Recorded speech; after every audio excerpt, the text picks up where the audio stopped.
Global Radio 99.5. Global 99.5 FM.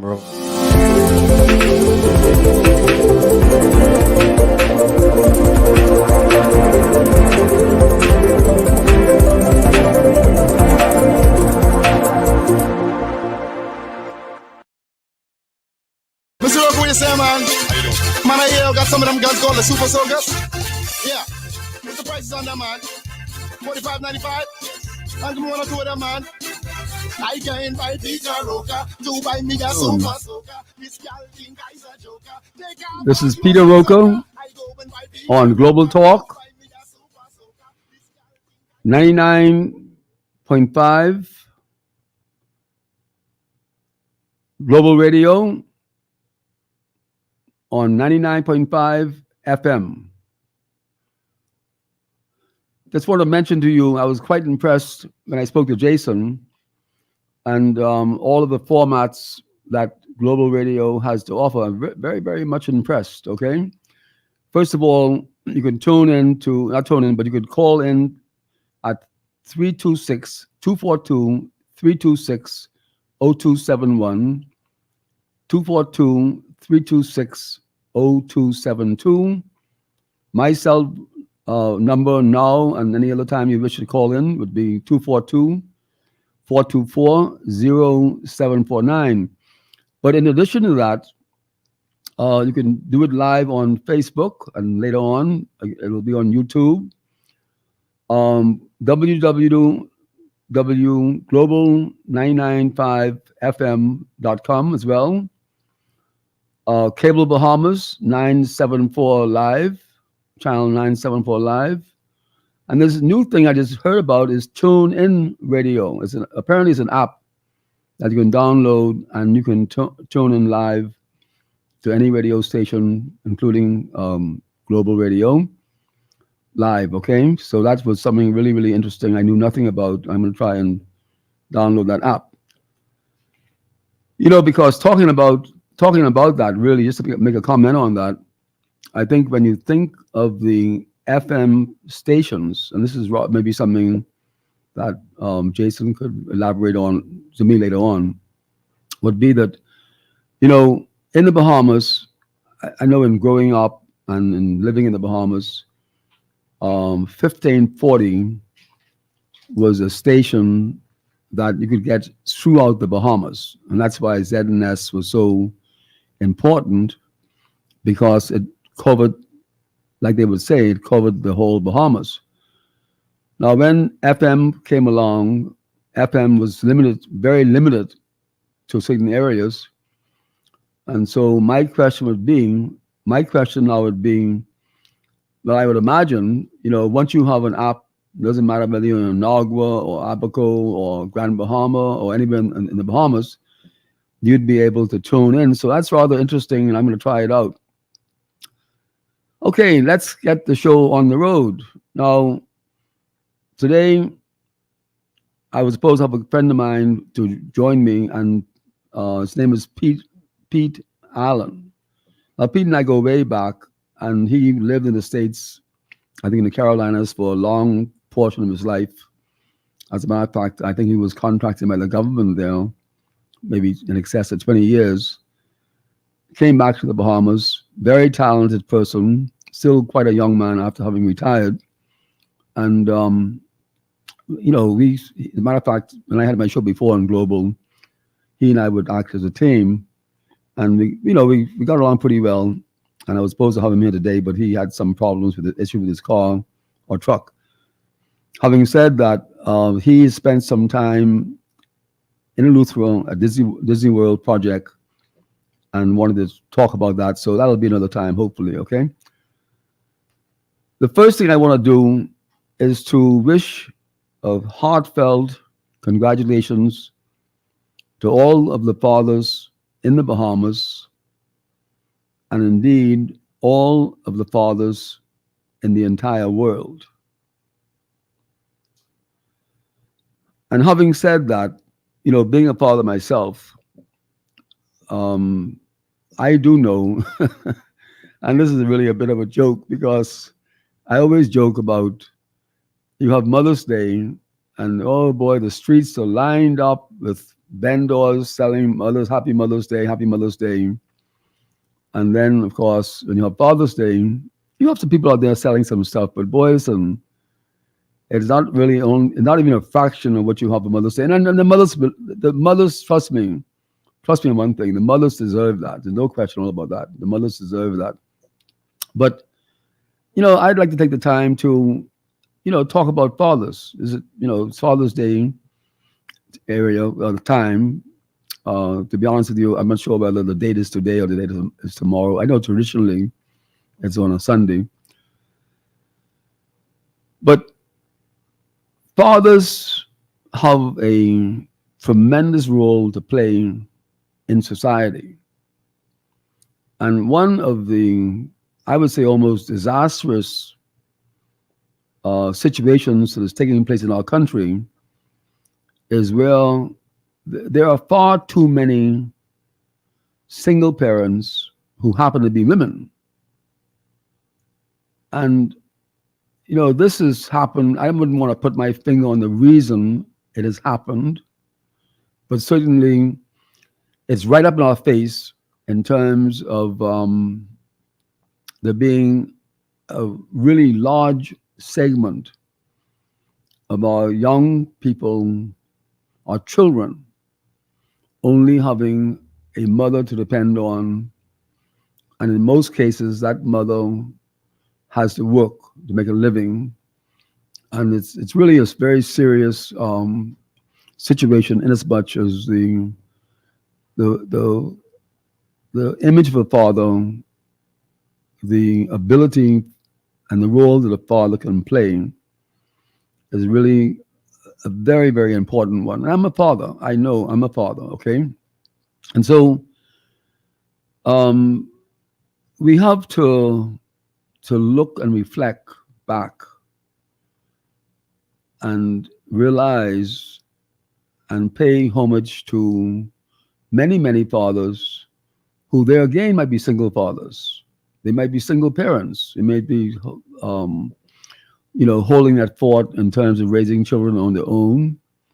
And then you have the other fathers that are totally on board in terms of understanding that when you go and you are responsible for bringing someone a life into the world, that's a very, very grave responsibility. I mean, it's very, very grave, a grave responsibility. And, I think being a man really dictates that you take that responsibility serious and you understand that you are capable and required to shape the future of a human being, to nurture that human being, to be that human being, and to create that background where that human being can grow up, a child can grow up. Oh, there'll be little licks here and knocks here and whatever else. But at the end of the day, that child can become an adult who's able to contribute towards society. And so I take this opportunity again to say that, the fathers out there, congratulations, keep up the good work, understand the important role you play. And of course, being a father can be considered as one of the legacies a man can achieve. Because you see, you can make all the money in the world and you could be all what you want to be in the world, but your life will come to an end one day. And when people are able to say later on to a young person or a middle-aged person, what's your last name? Oh, my last name is Gibson. Oh, what Gibson? Oh, Leon Gibson, for argument's sake, or John Gibson, or whatever. And they, oh, wow, I knew your father, or I knew your grandfather. And that's all about legacy. And of course, you have the ability then of helping to shape a life that you yourself, when you're alive, can say, listen, I had a part in the success story of that child. Okay, so I think any father has a really really serious obligation to take care of the children. Last week I had my little concoction of bush medicine, but today all I have is plain water. Let me have a sip of that.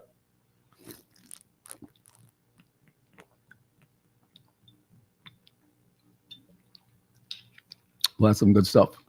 Now, this bottle here, which I was really hiding, but I'm not going to hide it anymore. It's the name of it is LS Pellegrino. It's from Italy, and it is imported from, I guess, from Italy into the U.S. Ends up in Nassau.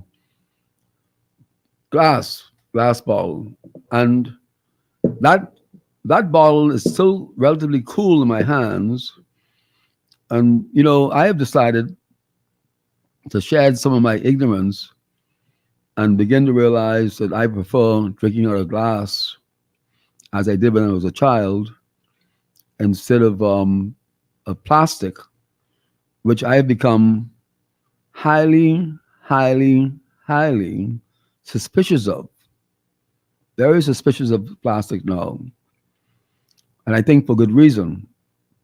And so I am not kind of like, but I am certainly, staying away from plastic and going more toward glass.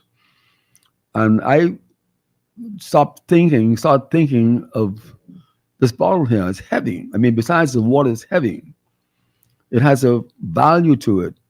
It can be recycled more so than plastic can. It has many, many uses. I was in Toronto a couple of years ago on get the name of the main road, close to the lake. But we stopped in a restaurant, and instead of using just regular stuff for water, they used bottles like this. I mean, they were all different types of bottles. And I thought, well, what a great idea, because besides recycling, it was good, cool water, and it just made a lot of sense, And I will go a step further and say, when we start talking about entrepreneurship, that, what do we want to be?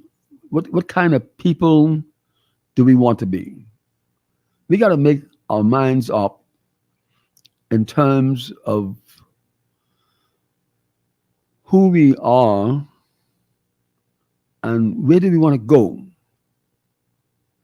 I mean, to be quite frank with you, what I see happening, and I'm not blaming anyone for it, but I see in our society where we're just here as a breathing flesh, a thinking flesh. We sustain ourselves by eating every day, and we have these movements: go to work, go home, maybe do this and do that, go to sleep, go back to work, go home, get a day older, get a year older, look forward to retirement, and then die. Now, there's got to be more to life than that. There's really got to be more to life than that. And if we cannot set about making a change in the environment that we find ourselves in,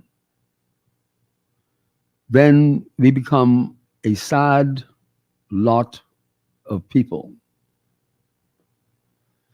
Now, I've been around long enough to make a comparison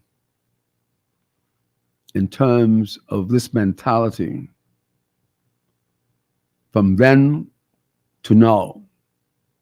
Now I'm going to be talking about someone at exactly 12:20. That's why I keep looking at my phone, because it's now 12:16. Because I'm going to talk about someone that blends into this situation, that blends into it, and we should not be reading the history books about history. We should be making history. Just think about it. Just think about it. Every individual on this planet, and certainly every individual in the Bahamas, has the ability to make history. Because no matter where you live in the world, and no matter where you live in the Bahamas, there is something that needs changing. There are many, many things that need changing. But there is at least one thing. There are many things you can try to change and get the satisfaction of having tried. And then there is at least one thing you will be able to change. Because, when you start talking about God and you talk about this and talk about that, you've got to come to grips with every day the powers that are gives us a change. Every day there's a change. Every day, if you look at a leaf on a tree, you will see a difference. And you will see that leaf get maybe a little golden and maybe fall off then, or get a little brownish and then perhaps fall off then. You'll see a little thing poking out of the ground, trying to show its head to the sun. Change. And so we cannot allow this life of ours to just go about business as usual, making enough money to pay the rent or the mortgage, and making enough money for this and doing that, and over and over and over and over. Besides being so doggone boring, it's really a waste of life. Now, I'm glad this was not something I planned to get onto, but I got onto it, and I'm happy that I did, because, it's almost 12:20, and I'm going to start talking about someone, okay? I think my first show, I mentioned being in the petroleum business in the Bahamas. By the way, let me remind my friend, won't mention his name yet, 326-0271, 326-0272 are the phone numbers here at the station, Global 99.5. So Global Talk 99 on Global Radio 99.5. So now I did mention my first show, the resumption of my show on Global Radio. I'd been here before, and it was that I spoke, being involved in the petroleum business, I kind of like made a plan that I would begin spotlighting some of the figures from the petroleum industry as a retailer. I mentioned A.B. Malcolm and gave as much information basically that I knew, and many people, depending on their age, would have known about Malcolm Gas Station, A.B. Malcolm, and the impact that he made on the industry, right? But there were many others. Or there were not, I won't say many, many others, but there were others, right? And today, I'm very proud to spotlight someone that is not only a petroleum dealer, but a real serious entrepreneur. I mean, this man so doggone serious is not funny. This is a very serious man. He has his humor, but he's a dead serious man. And his name is Porky Dorset. Now, if you drive on East Street and you go far enough south, before you get to Pinewood Gardens, on the right-hand side, you would see what used to be a Texaco, now a Rubis. That is Porky's establishment. Now, if you were to look at Porky, the first thing you become scared as the devil. Because Porky don't mess around, but he's the kindest man on the planet, willing to help people, willing to talk to them, and you get him smiling. He's all smiles, but he's a really good person. And he's an entrepreneur. He's an extraordinary entrepreneur. He is if you wanted to impress someone from out of this country, and in terms of presenting a Bahamian, I would choose Porky hands down, because Porky is a Bahamian, and he is someone who, in the terms of what they use by pulling yourself by your own bootstraps, that's what he did. Now, so I am now spotlighting Porky. Porky has many hats. He's a road builder, he's a mechanic, he's a construction man, he's everything, okay? But I'm going to spotlight him today as being one of those petroleum dealers that really has made an impact on the business and on the industry. Now, Porky got involved in the petroleum business, or was in the petroleum business as a dealer in 1969. I think he was involved maybe with a couple more Bahamians, but he was involved in 1969. Well, that's 31 and 35. Oh Lord, don't tell me. But that's 55 years ago. That is 55 years ago. 55 years ago. And it's worth telling a story, because I got about 10 minutes for that story, I believe, about 7 minutes really, my show. I can always go afterward. So, okay. So he got in the petroleum business as a tenant. He was renting from the man. And so he soon realized that, hey, listen, I don't want to be in this business unless I can own something. Ownership. I can own something. So he persevered.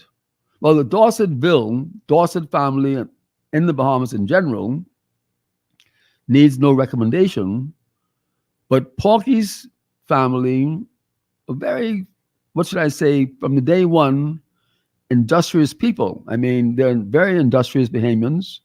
And so, but he decided, you know what, I want my own station. And his father and his family would have agreed with him, cooperated with him. And when he went to the only oil company that was not perhaps represented in the area, which was Texaco, they said, okay, I'll go along with you. Yeah, why not? You got Esso down there already, you got Shell down there. Why not? We need to be in that area too. But there's a little thing involved in that. Now please remember, you're going back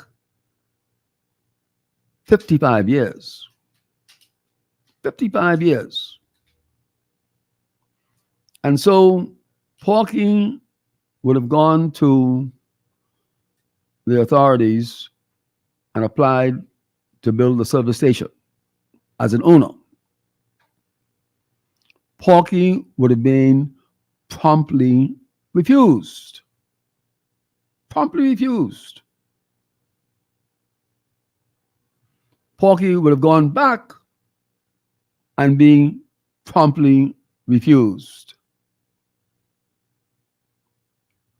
And if it wasn't for the chief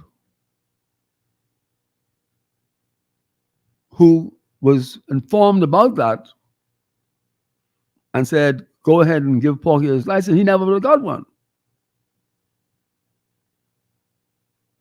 But he did. He had to go through a lot of foolishness to get it, but he got it. And today, of course, throughout those years, he has been the proud owner of his own service station. His family is involved in that service station. He provides an essential service to that whole community, as a matter of fact, for the whole of New Providence. And one thing you could say about that is the other companies are still there, but not the same people. So from 1972, the ownership of that has allowed that family to be and continue to be in the possession of that station and make that contribution toward the Bahamian economy. He would have employed many people who might be doctors and lawyers today, because Porky was the same kind of person that when you came to work there, if you couldn't learn, you would have to learn, because he didn't want someone to come leave his place not being better off than when they first started. And when you look at, I think the last birthday he may have had that I knew about, and man, he had his rush out down there. You see Porky out there dancing. You see all the people dancing. Porky is loved down there. Porky is loved in the Bahamas. And one of the things he is admired for is being a Bahamian that owns his own business. So he has become a symbol of what other Bahamians want to look for. So I'm extremely proud today to highlight Porky, who's a good friend of mine, by the way. His wife, his family. I know his son. I saw his son in an auction the other day in Kissimmee, Florida. And they're struggling, hard-working, because when you own these stations, it's 7 days a week. It's not no easy job. And I'll tell you one thing, being able to run a station takes a tremendous amount of sense. It takes a sacrifice. And so when you see me highlight Porky Dorset, it is not an obligation, it is a privilege. So Porky, my friend, last time I talked to Porky, he was out way at the southwestern end of the island. Today is Saturday. Porky out there working. And that symbolizes what we as Bahamians need to be. Okay? That's what we need. We need to be that. We need to be persons who understand that they can go by and see Bahamian businesses. But you know, and this is a story of another time. It's a story of another time. But the question I would beg is, why do people like Porky and myself and other Bahamians who want to build this country, why is there a lingering history of all the difficulty we have to go through? Take my break now. My little song is coming on. I like that. I love that song. I can tell you something about that song when I come back, but I have to pay my bills now. This is Peter Roker, Global Talk on Global Radio, 99.5 FM. And now I'm going to go into my little, well, you know what? I didn't even write anything down. Jason, you laughing at me, boy? Listen, man, it ain't too hard. It's not too hard to talk about certain things, because I have a little story for you today. I am talking on behalf of Builders Discount Depot. It's a building enterprise I'm associated with, and it's on. Oh, sorry, telephone. Yeah, go ahead. Okay, you cut my ad off, but that's okay. Ain't no problem. How can I help? Good afternoon. Good afternoon, Peter. This is Pete Allen. How you doing? Hey, Pete, what's happening, man? Got your truck? You got your truck fixed or what? Oh, no, not quite as yet, but just waiting for how one of those computers come and run a computer test Wow, on it to boy, see I feel for which is you. which. I feel for you, boy. That's why, like, hey, that's why, boy, I wouldn't buy no computer. Well, you're hard to find them without computers nowadays. But boy, Yes, listen, those computers are something else, you know. So yes, sir. I did mention the fact that you couldn't make it today, and the fact that you'll be on next week, hopefully, Yes, and sir. that we can resume our association, because we were a good team together, and I'm sure the public will be excited to know about your ventures in Eleuthero Yes, and Disney yes, Disney yes. A World. lot Okay, of talk, quite a lot to mention about Elutra and what is taking place on that beautiful island down there. okay. So what you do? I'm on my commercial break right now. So what you do, Pete, is you put things together, and please make sure that next week you'll be able to be with me. Okay. Definitely, definitely, definitely, sir. And I'd like to say Happy Father's Day tomorrow to all the fathers out there. Well, that's good. I'm sure they all deserve it, and I'm sure that they, particularly from you, it's a special treat. Okay. All right. Thank you so much. Thank you so much. All the best, man. Take care of yourself. Same to you, sir. Okay. All the best. Bye. So, my commercial break. Okay, talking about Builders Discount Depot, located on Ballard Road, off of Samalabato Highway and Faith Avenue. Can't miss it. When you go Fire Trail Road, the roundabout, you continue south, you take a left on Ballard Road, and the shop would be on your right, and the yard would be on your left. Can't miss it. Can't miss it. But something rather well. First of all, they open from 6:30 in the morning until 5. So they make the hours to suit you, the customer. Secondly, they're open on Sundays from 7 until 3, and they're open on holidays from 7 until 3. And they really have everything for you. As a matter of fact, they have some tiles, but they're getting more shipping tiles coming in momentarily. You got the sheet rock, your sand, your rock, and they got good rock. They got good sand. You can almost I'm saying right now that you could probably use their sand, if not for finish direct from the pile or the bag, definitely for browning. You don't need any sieving with that stuff. That stuff ready to go. And you see, that saves you money. You know what it takes to sieve sand, okay? So basically they have everything you need. They have very good prices. They are home of the architectural shingles at extraordinary prices. The unwrapped and the wrapped. Now, keep in mind how funny this weather is right now, and keep in mind that God hope we don't have any hurricanes, but you got to prepare for it. You got to be ready for it. So they are your hurricane depot. They don't mess around. They don't, as a matter of fact, amusing as it is, and rightfully so. The other day, some people came around and they were checking on who had what supplies. It was a government effort.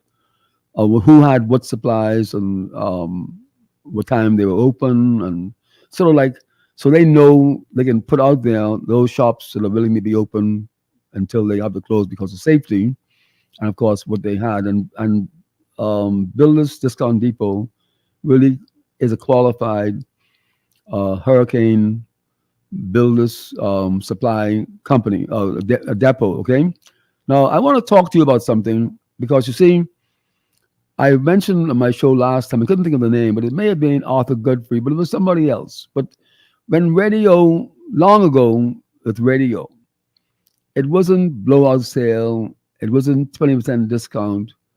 The advertising was more of telling you about the product they're advertising. And so I want to tell you about a product we have right now. Because see, our makeup is trying to do things different. Okay? And the other day, I was looking at white cement, dealing with a company, a new company, not a new company, but a company new to me. And so they said to me, we have masonry white cement, and we have Portland white cement. No, I didn't know the difference. Well, I knew about Portland. I know the word masonry, but what's the difference? So they explained to me that Portland cement, the white Portland cement, is the same as the gray Portland cement. And that is what you would pour your foundations and your columns and whatever, your belt with, and so on and so on. So essentially, if you wanted a pure white belt, you'd use white cement, but it's a lot more expensive. Now keep in mind, right? But the thing is this: if you were making a statue or a piece of pottery, that pottery you cannot use masonry cement on there to finish it off because there are too many curves and contours, etc., etc. But you have to have something very strong, so you have to use Portland cement. But typically, I say typically in the Bahamas, we use Portland cement to do our finishing, which is wrong. Because when you use Portland cement, you have to use lime. And lime is not cheap. Lime is very expensive now. Lime is going up to what, $30 a bag. So what I was able to ascertain is that their masonry cement doesn't need lime. And I'm doing a project right now myself. And I'm telling you the way it happened, okay? Is where the gentleman who's doing it for me, the first day he started to work with the cement, he said, boy, kind of working a little bit kind of hard, but boy, I know we don't need any cement, no any lime, right? But doggone it, when he was finished, he was absolutely amazed how beautiful the finish was. I mean, he was blown away. Now, this is a man, this is a mason extraordinaire. I'm going to be right back. I'm going to leave in a minute, and he showed me. I took a picture of it, as a matter of fact. That finish was fantastic. So anyhow, cut a long story short, Builders Discount Depot has that masonry white cement. They got plywood. They got everything you need for your building jobs. Okay, projects. Okay, we ready to go, Jason? Okay, good to go. Thank you. Man, I hear you got some of them guns called the Super Soakers. Yeah. What's the prices on them, man? $45.95. And give me one or two of them, man. I can buy Peter Roker. Okay, this is Peter Roker. Global Talk on Global Radio 99.5 FM in the beautiful Bahamas and the island of New Providence. And the capital is Nassau. The phone number here is 326-0271, 326-0272. And my cell number is 424-0749. Now, before I forget, I want to mention to you that, like we know, tomorrow's Father's Day. And when I was in Miami the last time, I always go shopping there. I mean, I have that funny kind of personality where I just like, I'm a little child.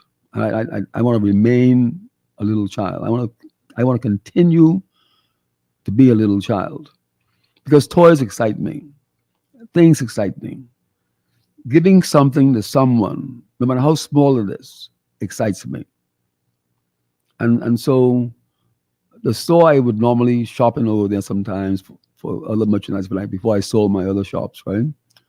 Man, they had some keychains there. And what I came across as well, because the young man from off of Carmichael Road, Ken is quite a guy. He was I watched Ken grow up. I gotta go and try and find Ken. Bobo Ken. I haven't seen him for a while. That's his name, his professional name, because he's a real DJ guy. He's a singer. He's a composer. Very, very talented Bahamian. And I watched him grow up. And this song, Peter Roker, Super Soco. He did this, and I didn't even know he was doing it. I go into a food store and hear this thing. I thought I heard my name, and then I got to know that he'd made this song up. I didn't even know. And Ken couldn't have been. I don't think Ken was more than. I'm gonna guess on that, but I don't think Ken was more than 18 then. Maybe younger than that.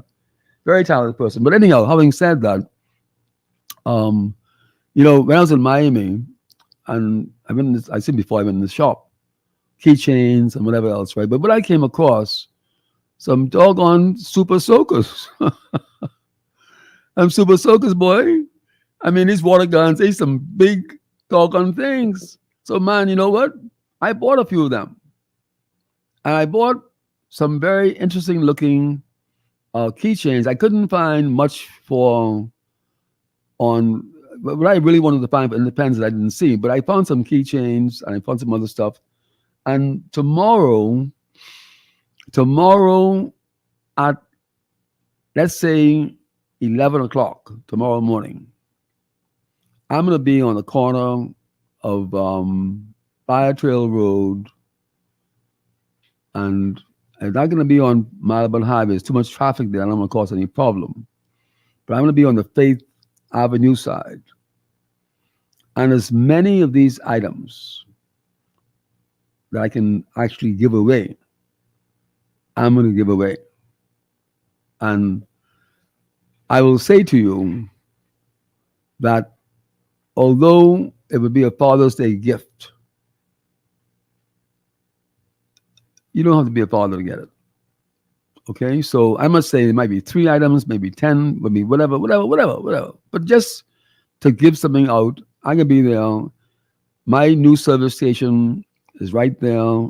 We have yours truly up on the signpost now. So I gotta be there in person. Now there might be other people that might join me or whatever else. But if it's only me, I can be out there tomorrow starting at 11 and probably only for about 15 to 20 minutes or so, okay? Love to have you drop by, even if you don't get something or I don't have anything left, but love to be able to see you, okay? So I'm going to do that. But talking about the ad that I had a minute ago about the the masonry cement, right? White masonry cement. It reminded me of a situation years ago when I brought in Raphael. I was the first person in the Bahamas to bring in Raphael direct from the factory in Japan. Now, this was a lot of years ago. What had happened is I got in the Raphael and shell business. That's another story. But they had the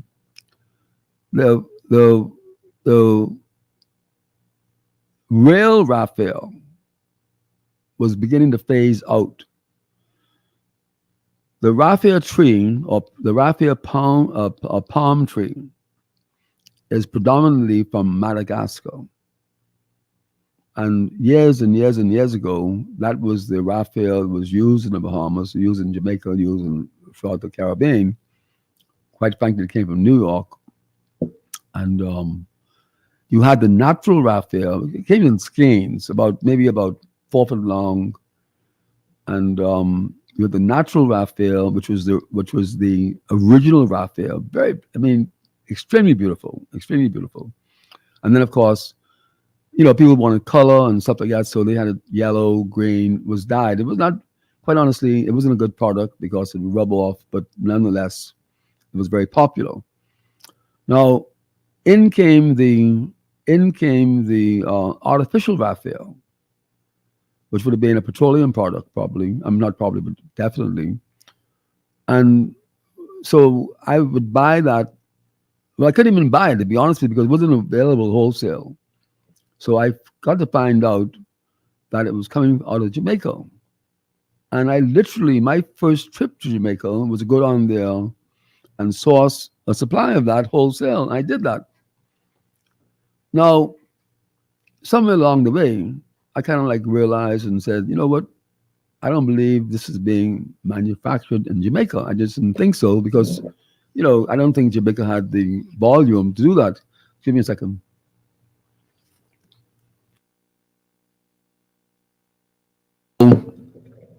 So I went down there and got the wrapper, brought it back. Of course, started to sell it, and fine, right? This it can be. Let me. Now, I don't even remember. I don't even remember how there was no internet. There ain't no internet, none. So I don't even remember how in the devil I found this company in Osaka, Japan. Now, these are the days of pounds, shillings, and pence, okay? So I don't even remember. I don't even remember how you would find things back in that time. But I found it. I found a company in Osaka, Japan, and got the price of the raft there, and got the different colors and whatever else, right? Because you had the dull. They had the dull, which was not available in Nassau, and they had the shining. So, boy, I bought it. Now you can imagine it's a while to get from Japan, and it came to Nassau. There's a lot of stories behind this story, but I won't go into that right now. And it got here, and I was so excited because it came in skeins that you had to divide. One skein could give you maybe 10, 12 bundles. So you had to separate it. Man, the aqua bright, aqua dull, yellow bright, yellow dull, white. Oh my God, they're like jewels, okay? And so, boy, made it up. And those ladies from the straw market, man, Miss Maycott from the hotel down the road, they came in droves and they bought that. Oh, Mr. Roker, this thing is so good. You know what I mean? I used to drive out by Nassau Beach Hotel, Emerald Beach Hotel, in my little van and sell it out there as well. Go my lunch hour and sell it. And everybody was that's almost ecstatic about it, okay? And it's sort of like similar to the cement I was telling you about. Because, you see, when I got the cement, I didn't say I take a chance. But I hate things being the same. So I got this masonry cement intentionally. I made it different. Everybody's selling Portland. Well, I got one pallet of Portland. But I got 12 pallets of the masonry, okay? Make it different. Change it. New idea. Let's try it out, right? So, boy, my heart dropped in my doggone lower extremities. Because one lady came back and said, oh, Mr. Roker, we got a problem. Mr. Roker, we got a problem. This raft here too soft and it opened up too wide. And so, boy, got a problem. And boy, my heart sunk. Oh, doggone it, devil. But then, there's always a silver lining. Because that next afternoon, one lady came back and said, oh, Mr. Roker, you know what? Boy, listen, this raft you got is really good. You know why? You see how wide it opened? Opened almost 1.5 inches. The other raft only opened up a quarter inch. And you know what? This big pom-poms, and when I put that on my bags, again, the flowers look real because they come out at you. All of a sudden, it was a stampede. And that's what entrepreneurship is all about. Okay? That's where that excitement, that adrenaline, that chance you took, that step you made, that you were butterflies in your stomach and all the doubts in your mind, but yet you go ahead and you make that step and you start sinking and you start falling and you could see the cliffs and the side of the rocks as you plummet down toward your disaster. And then all of a sudden, you start spreading your wings and you start moving up and you go above that mountain and you're flying. And that's entrepreneurship. And so, going back to that and going back to talking to Porky and going back to the things I've gone through,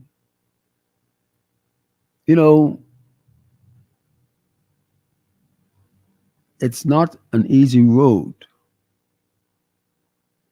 And if you look at the mentality 55 years ago, when Porky would have done his station and been refused 55 years ago, I would have done my own. You take 70 and 10, 72, 82, that's 10 years. Put another 4 years on that. That's 14 years later. I would have gone through the same foolishness. How many persons fell through the crack? How many persons was not as what should I say, would not take no for an answer like Porky? How many persons like me that would not take no for an answer? Many.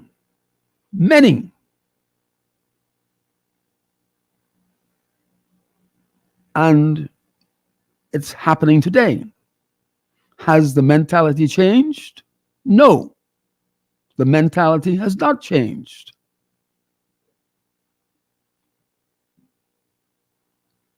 And as an entrepreneur, I can tell you, if you remove that from your country, you don't have a country. If you allow people to come and say what somebody should do and what they shouldn't do, they shouldn't be doing that, they shouldn't be doing the next thing. When they're doing nothing, you got a problem.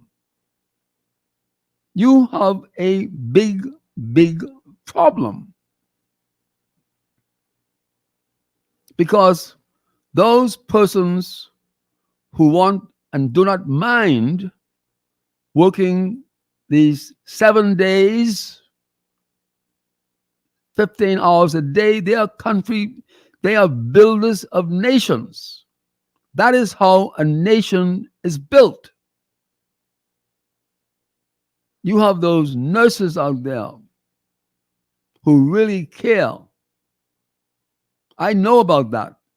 I know when one of my daughters was born in PMH, I know about that. I know those ones who would buy medicine. I know those ones who would make the sacrifice. And the teachers, they're all entrepreneurs as well. And so our country, have to look at that and say, no more.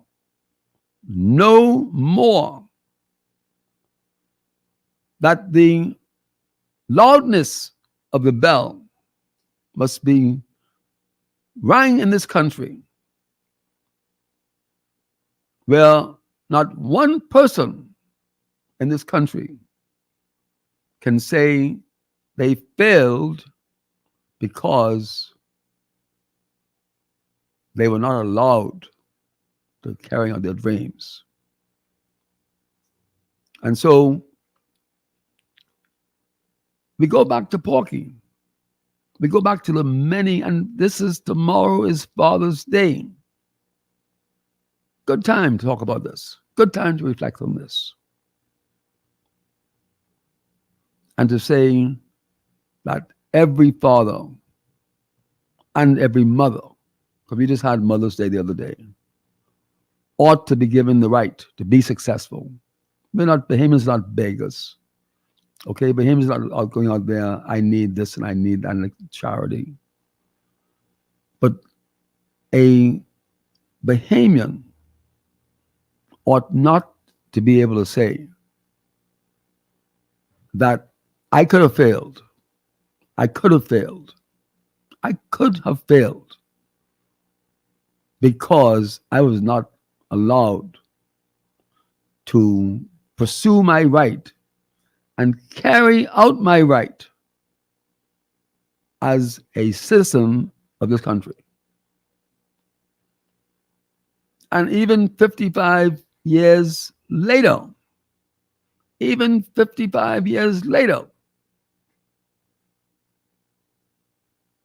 these types of situations need to be revisited.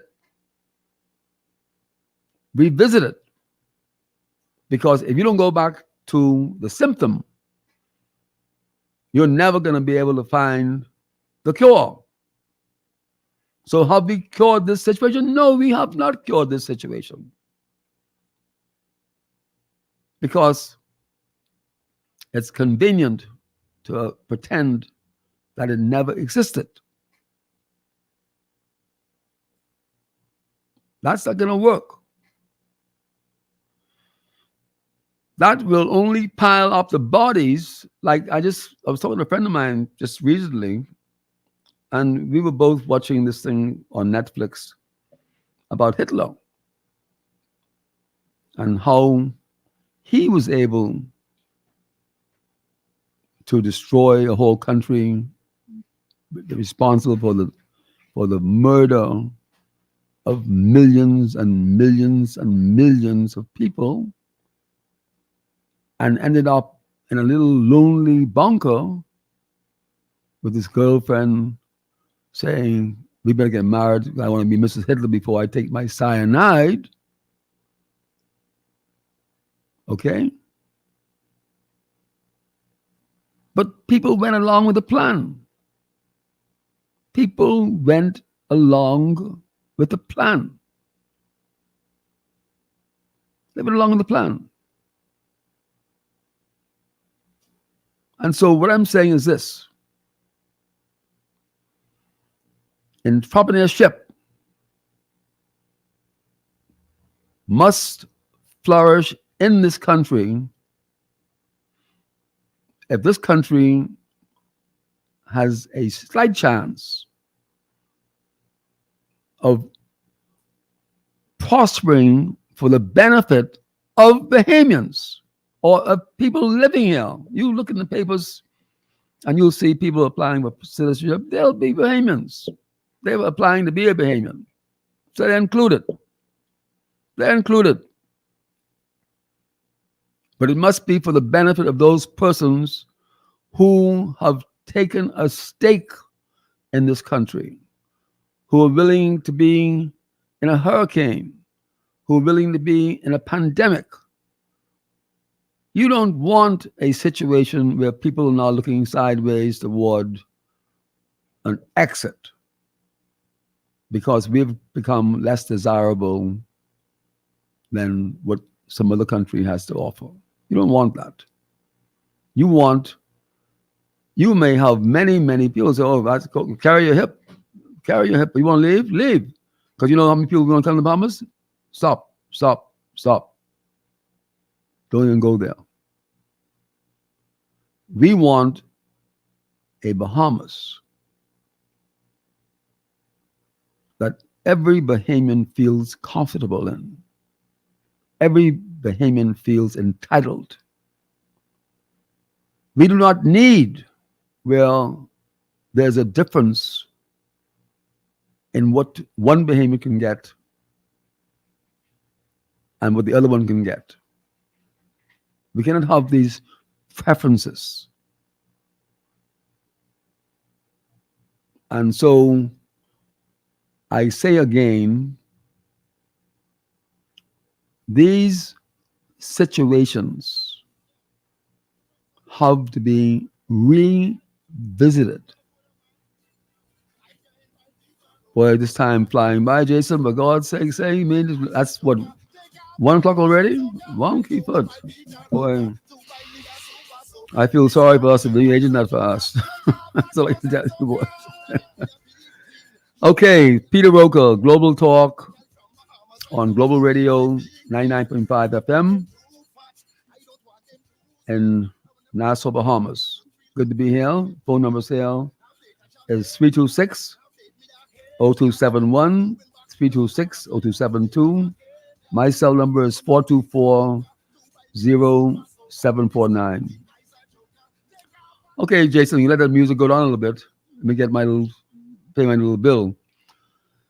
You know, last week I spoke about a good friend of mine on Faith Avenue, and he called me up on the phone. Funny, I got a phone call and said, boy, thanks for mentioning my place, Tasty Caribbean Light on Faith Avenue. And he said, boy, a lot of people called me up and they said, boy, I hear Roker talking to you and talking about how nice your place is on the radio. So I say that to say this, that, there are many, many well-deserving businesses out there, Bahamian businesses. A lot of them are struggling, plenty of them struggling, okay? But there are many of those out there.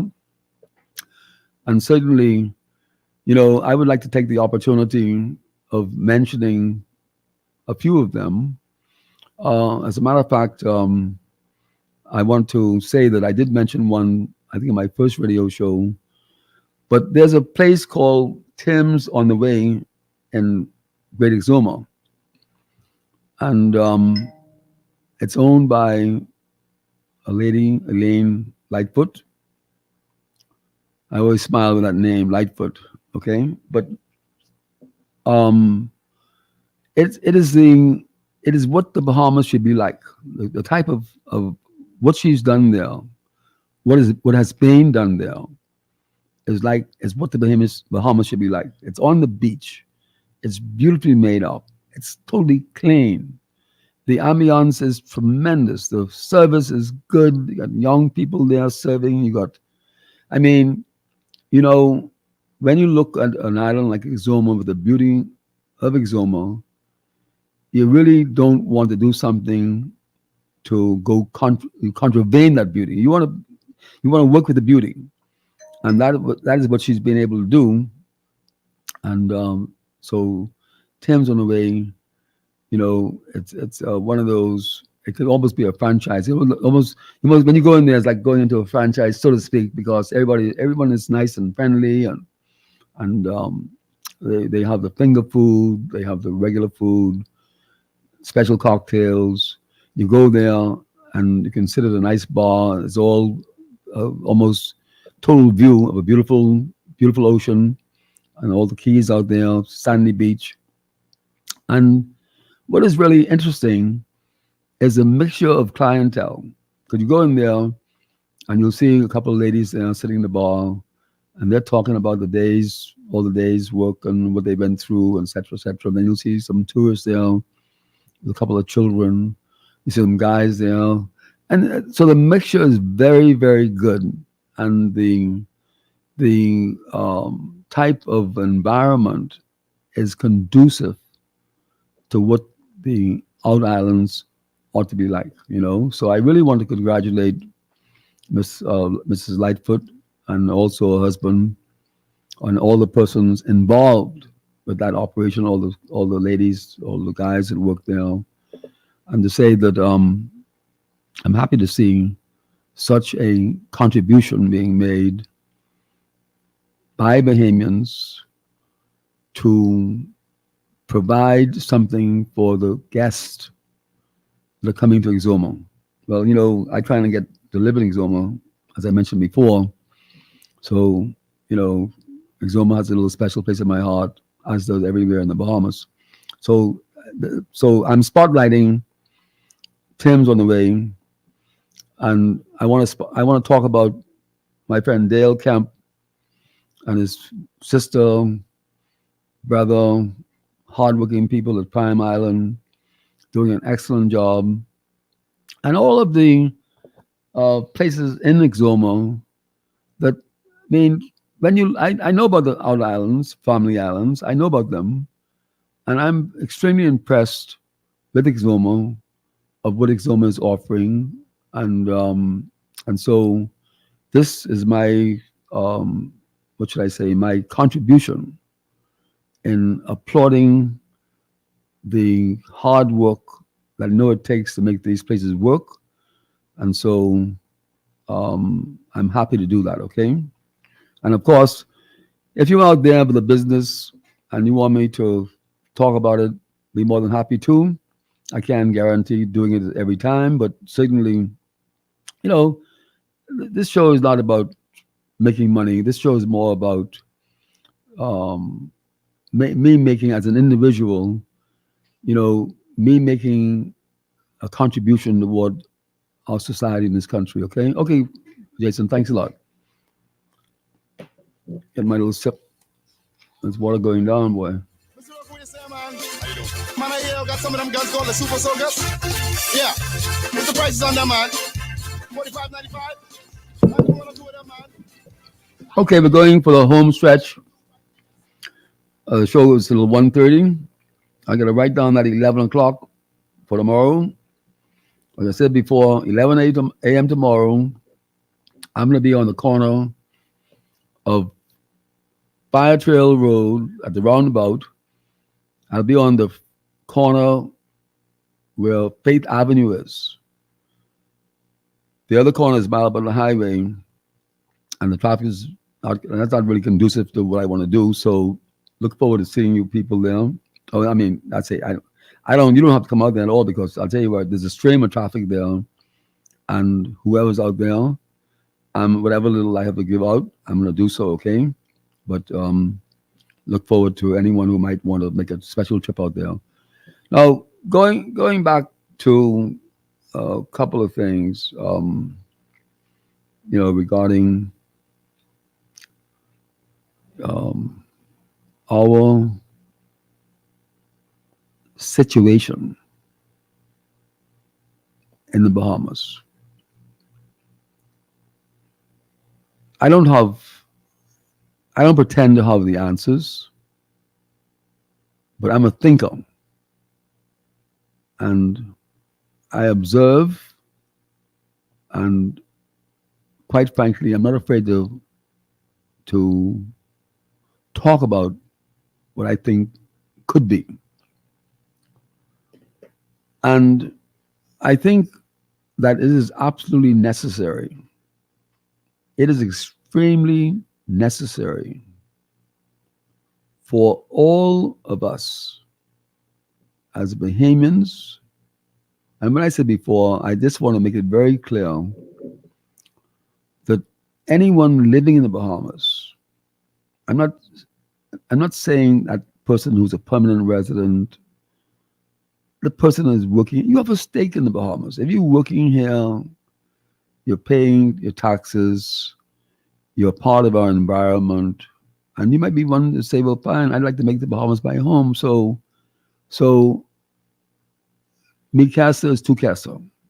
And when I say that, it is that all hands are on board on trying to make this country as good a country as possible. Okay? Now, having said that, we have to take the time out to see all the things that are positive, all the things that are negative. But at the end of the day, it is our direct responsibility to mitigate our own circumstances. So, in other words, it's easy for anyone to get carried away in trying to solve the world's problems and not realizing they didn't take out the garbage this morning, or they didn't prepare for yesterday's meal or tomorrow's meal. So we have to look at our own personal situation first. And while we're doing that, we have to be able to observe what's happening around us. So in the Bahamas, what we're faced with, I can tell you that without any fear. Someone can contradict it me not saying me being wrong, but I can argue that I am correct. And that is that we have to be conscious of making a decent living. We're going to be conscious of what it's going to take to be able to exist in our own country. And what I see happening right now is like east is of west to that effort. And it scares the living daylights out of me, because if you're not able to support yourself, to be able to live in a decent manner, then you're not even, you're only sub-existing. And if we just carry on like business as usual, and we're looking to make enough money to pay for the rent, make enough money to pay for the food, then sooner or later, Murphy's Law is going to come into effect where you won't make that money to buy the food. And, you know, I am not in any way suggesting how someone should live their life. But what I am saying is that this country needs to be on fire for all of the people to be safe, all of the people to have a chance of making it. It cannot be where we're looking at a program that includes knowing that a very large portion of our population is going to fail. And, you know, I've heard people saying to me, I've heard them say it loud and clear, someone who might be taking drugs, no one told them or no one made them take drugs. I've heard that many times. No one made them take drugs. That's their problem. No one made them take drugs. Okay. No one made them gamble.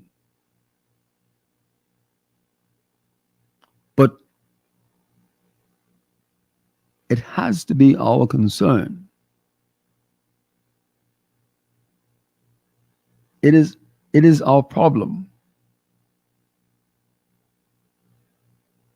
And we have to, as a people, understand that there's no sympathy out there for failure. Our country going through the pandemic and the fallout from the pandemic of the necessity, the need to spend hundreds of millions of dollars, which this country didn't have. Come, let's be real. That we now need to know, keep yourself as healthy as possible.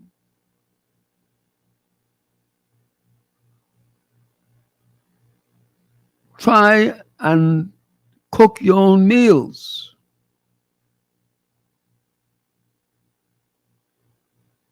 Try and spend as little as you can. Because the mode that we need to be in is one of survival. It has to be one of survival. We are poor people. And we need to know and have the ambition to be wealthy people. And we need to know how to get there.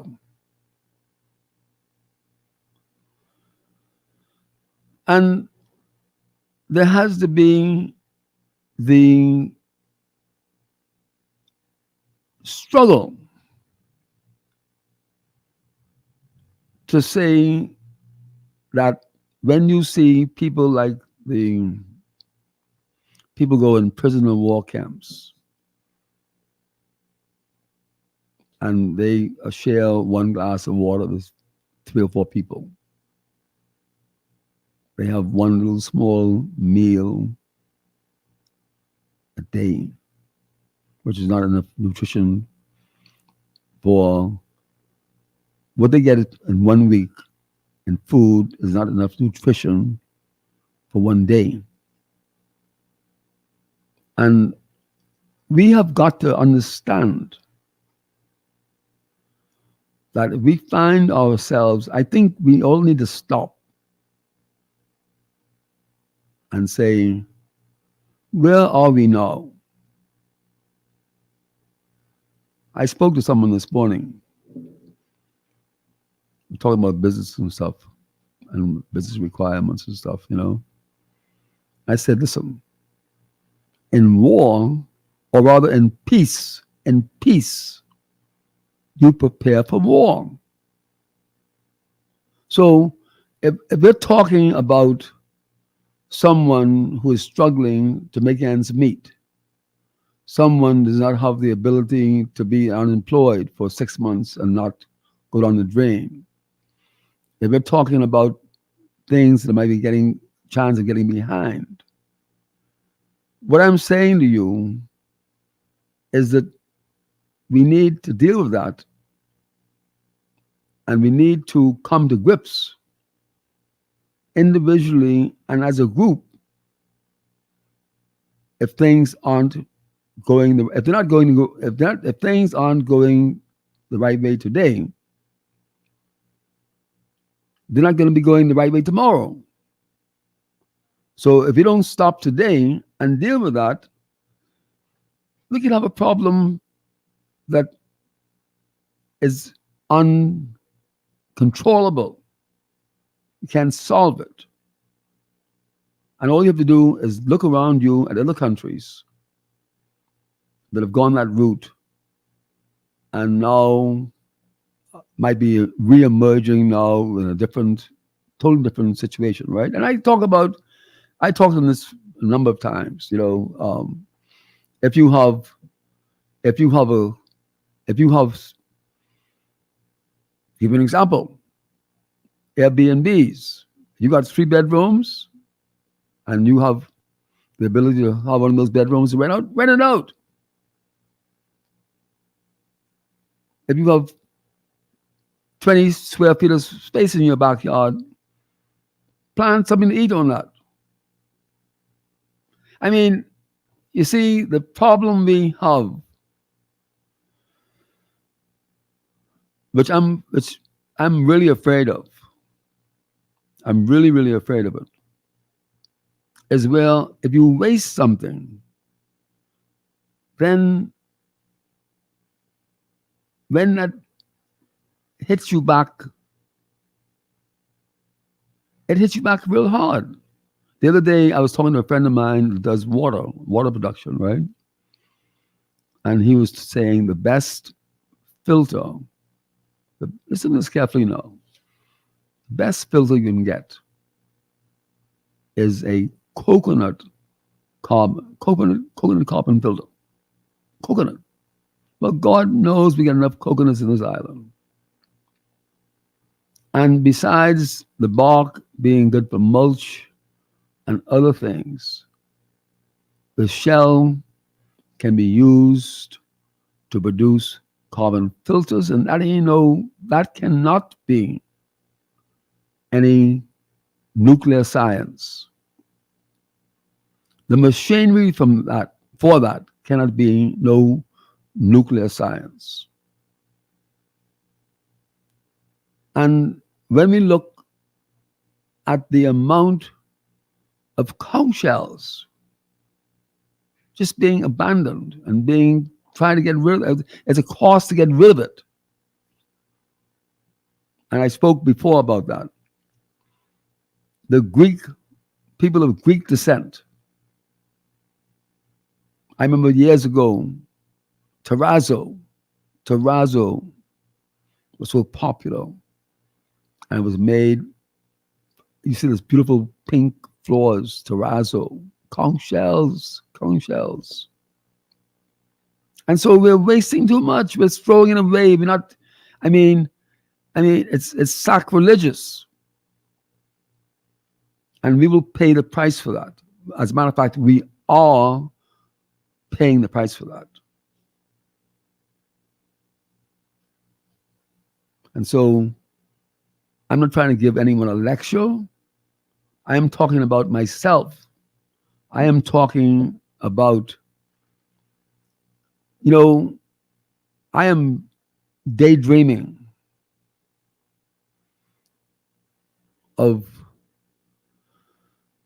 having the crafts to make coconut oil, the crafts to make pottery, crafts to preserve food.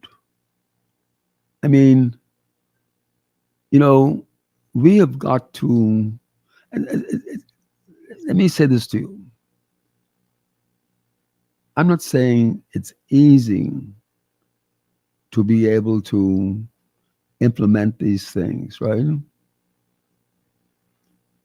I'm not saying that a 10-year-old child or a 20-year-old adult, and I'm not saying this is going to resonate with them. I'm not saying that. But we have an emergency on our hands. That's what we have. We have an emergency on our hands in the one sense, and we have a golden opportunity on our hands on the other sense, because we're getting 10 million tourists on this island, this country. And if we were to dissect our total country,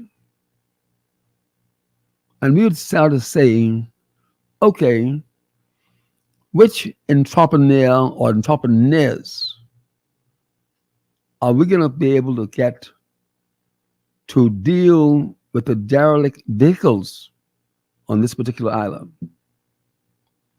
We don't have to pay them for it, but give them concessions, for God's sakes. Give them concessions. No money from the treasury. Keep the treasury intact. Give them concessions. And I would dare to say, and you let them know straight and plain, you do it or somebody else will do it. But it can get done. It is unacceptable to have these derelict vehicles and other things, but in the meanwhile, those things represent money. Those things represent money. Okay? And so, emulation. I can tell you about emulation. You start a business today and you'll have 1,000 Bahamians wanting to start a business tomorrow. So the point I'm getting at, if we dissect this country and we identify the areas where people can be incentivized without the government spending a penny, and set their mind on fire and show them. And I've done it over and over repeatedly. But I've told you before, you see a Mercedes-Benz parked on the side of the road and people collecting bottles in a cocoa sack. You know why? Because they can see the value in doing that. The person I know up in Long Island, the person putting their hand in the doggone crab hole, ouch, and pulling a crab out. Why? Sometimes that crab grabs their thumb and bruise it right up. But why are they doing that? You know what? Equity. So don't tell me that if you provide the incentive. And the other thing too, I want to tell you, let the people go. Let the people go. Because if you see a Bahamian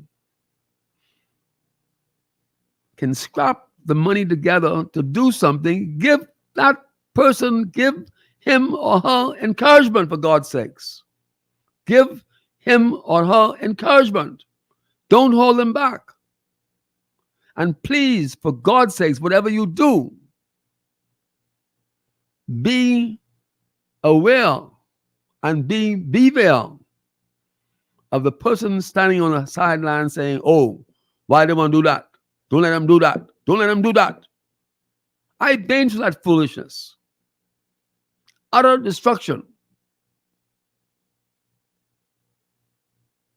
I can drive out west and see a 4-story building or 3-story building built on the property that my own quote unquote colleagues would have gone and said to someone who would have said to them, not in my time. Not in my time. Okay? We cannot be a country like that. We have to be a country that is encouraging Bahamians to build this country. And you know what you must understand? It takes 7 days a week, 12 to 15 hours a day to do that. And when you see somebody doing that, you say, what do you need, my friend? You facilitate them. And so, as we go along, we need to understand all is not well. And if we allow terror for all of those, you go and you drive around, you just drive around New Providence and you see the multitude of young people emerging without opportunity. There will only be terror. There will only be more crime watch. There will only be more killing and destruction and degradation, while a few people can talk about being wealthy beyond imagination. That's what you'll have. And that is not acceptable. And we as individuals must examine ourselves and decide what we want to be and where we want to go. Boy, got one more minute. I want to thank you for those that have enough time to listen in. You can always remember now, there's all kind of avenues. You got the internet, Global Talk, www.global995fm.com. You got Facebook, you got YouTube, and you got this new thing called TuneIn, and you got Cable Bahamas, okay?